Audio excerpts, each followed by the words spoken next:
சொல்லுங்க. இல்லைங்க. நீங்க சொல்றது இந்த லிஸ்ட் எல்லாம் ஓகே. கடைசியா ரூ. 5000 குடுத்தாங்க. கடைசி அப்படிங்கிறத சொன்னீங்க இல்லைங்களா? அதுதான் முக்கியம். கடைசியில தான் குடுத்தாங்க. 5 வருஷத்துடைய ஆட்சி காலத்துடைய கடைசியில குடுத்தாங்க. மீதி ஒரு ஒரு 4 வருஷம் 10 மாசம் என்னாச்சு? என்னாச்சு? அப்போ மக்கள் மக்களா தெரியலையா? இப்போ வந்து இப்போ கூட மக்கள் மக்களா தெரியல ஸ்டாலின் அவர்களுக்கு. இப்போ மக்கள் எல்லாருமே வாக்கு வங்கியா மட்டும்தான் தெரியுறாங்க.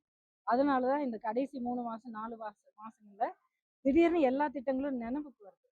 இப்ப நீங்க மாணவர்களுக்கு கொடுத்த இந்த மடிக்கணினி திட்டம் அம்மா வந்து பள்ளிக்கூட மாணவர்களுக்கு கொடுத்தாங்க. ஏன்னா உண்மையிலே அவங்க இந்த கருவியை வச்சு நல்லபடியா படிச்சு எல்லாருக்கும் இந்த பிரைவேட் ஸ்கூல்ஸ்ல படிக்கிற குழந்தைங்களுக்கு சமமா அவங்க வந்து படிச்சு வரணும் அப்படிங்கிற ஒரு எண்ணத்தோட அவங்க ஸ்கூல்ல படிக்கிற பசங்களுக்கு கொடுத்தாங்க.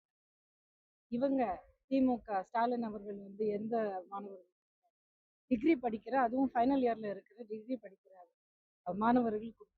ஏன்? ரொம்ப ரொம்ப ரொம்ப தெளிவா தெரியுது. ஏன்னா அவங்களுக்கு வந்து வாக்குரிமை வாங்குது.